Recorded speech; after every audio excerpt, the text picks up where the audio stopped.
नमस्कार, राजू पडवळ आपल्याला बातम्या देत आहे. पब्लिक व्हॉइस न्यूज चॅनलमध्ये आपले स्वागत. नुकतेच BRSPच्या प्रमुख पदाधिकारी कार्यकर्त्यांचे 2 दिवसीय शिबिर नुकतेच BRSPचे राष्ट्रीय अध्यक्ष ॲडव्होकेट डॉक्टर सुरेश माने यांच्या मार्गदर्शनाखाली संपन्न झाले. यावेळी धम्मकीर्ती महाराज परभणीकर, अरविंद कांबळे, माणिक आदमाने, आबे शेख, महादेव कांबळे, बामसेब तेलंगण यांची उपस्थिती होती. हम तुम्हारे साथ हैं, सबब संघर्ष करो, हम तुम्हारे साथ हैं, सबब संघर्ष करो, हम तुम्हारे साथ हैं।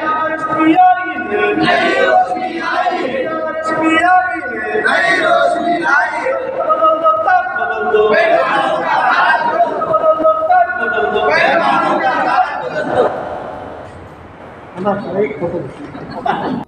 एक मिनट दादा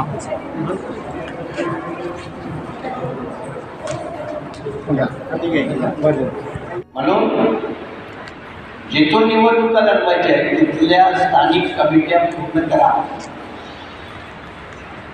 वरवरचं सोडा, वरवरचं सोडा. नाहीतर जेवढी पोस्टवरती मोठी तेवढा वरती माणूस, खाली कोण? निवडणुका खाली जिंकायच्या आहेत. त्यामुळे जेवढ्या वरच्या पोस्टवरचा माणूस तेवढा खाली आला पाहिजे. आणि मग जबाबदारीचं वाटपही केलं पाहिजे. उदाहरणार्थ औरंगाबाद शहर 50 कार्यकर्ते, 50 कार्यकर्त्याचे 5-5 कार्यकर्त्याचे हे 10 गट, त्या 5 कार्यकर्त्यांना ही जबाबदारी, त्या 5 कार्यकर्त्याची ही जबाबदारी, हे वाटप झालं पाहिजे जबाबदारीचं.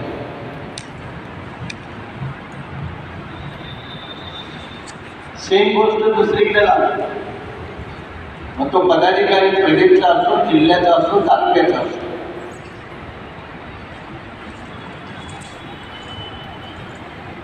ते जबाबदारी वाटप झालं नाही. आता जिथे पदाधिकाऱ्यांची संख्याच कमी आहे तिथे तो प्रश्न वेगळा, पण जिथे कार्यकर्त्यांची संख्या आहे तर त्यांनी जबाबदारीचं वाटप करा. निवडणुकीच्या 15 दिवसाच्या काळात इकडचा कार्यकर्ता तिकडे जाणं शक्य नाही. टाइमपास, वेळ घालवणं, खर्च वाढवणं, येण्या जाण्याचं वेळ बरबाद करणं ते बंद करा. आणि त्याच्याशिवाय स्थानिक लिडरशिप पण उभी राहत नाही. काय ते पडतील लढतील, पडायचं घडायचं होईल ते होऊ दे, ते त्यांचं त्यांना पडतं. धडपडत त्यांच्याशिवाय ते उभे राहणार नाही. नाहीतर मग 1-2 माणसाला सगळीकडे फिरायचं असं नाही होत. लोकल बॉडीला काही ऑल इंडियाचा अध्यक्ष ना राज्याचा अध्यक्ष राहण्याचा काही फारसा उपयोग होत नाही. तिथे काही सभासदांचा फारसा उपयोग होत नाही. ते नावापुरतं असतं आपलं महाउद्योग बनवण्यासाठी. नाहीतर त्याचा काय उपयोग आहे? जेवढं तुमचं लोकल नेटवर्क चालत तेवढं जिंकण्याची शक्यता बाकी काय. त्यामुळं कार्यकर्त्यांची संख्या बळानुसार जबाबदारी वाढवा. प्रभाग वाढवायचं करा. त्याच्याशिवाय तुम्हाला कॉन्सन्ट्रेटेड काम करता येणार नाही. हेही काम वाढवून घ्या. मतदार नोंदणीचा आता फेज मला वाटतं संपत आली काय बंद, कारण 1 जुलैचंच वोटर लिस्ट असणार, 1 जुलैपर्यंत आहे ना. त्यामुळं आता वोटर लिस्टपाशी फारसं काय नाही, पण निदान आपल्या इथे लोकांची वोटं आहेत नाही ते तरी बघा.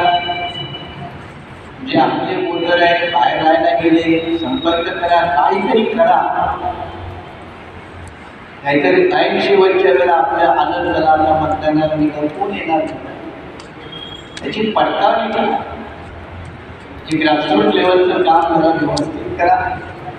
तर मला वाटतं लोकल बॉडीमध्ये आपल्याला एक यश संपादन करायचं, या ताकदीने उतरायचं. जर यश मिळालं तर पुढची विधानसभा ज्याला अजून 2-3 वर्ष मिळालं, सरकार काही फरक नाही, काही नवीन महाराष्ट्रामध्ये केंद्रातही नाही. त्यामुळं लोकल बॉडी हा बूस्टर द्यायला पाहिजे असा काहीतरी विचार करा. व्यवहार जिंकायची शक्यता नाही. येडकी तालुका पंचायतला वरती येडकी आहे आणि 2 तालुका पंचायत 3 उमेदवार होतात. 3 उमेदवार सुद्धा वेगवेगळ्या समाजाचे आहेत. स्थानिक लेवलला सहकारी संघटनेचे आहेत. तर त्याचं काही समीकरण बनते काय तरी आतापासून विचार करा.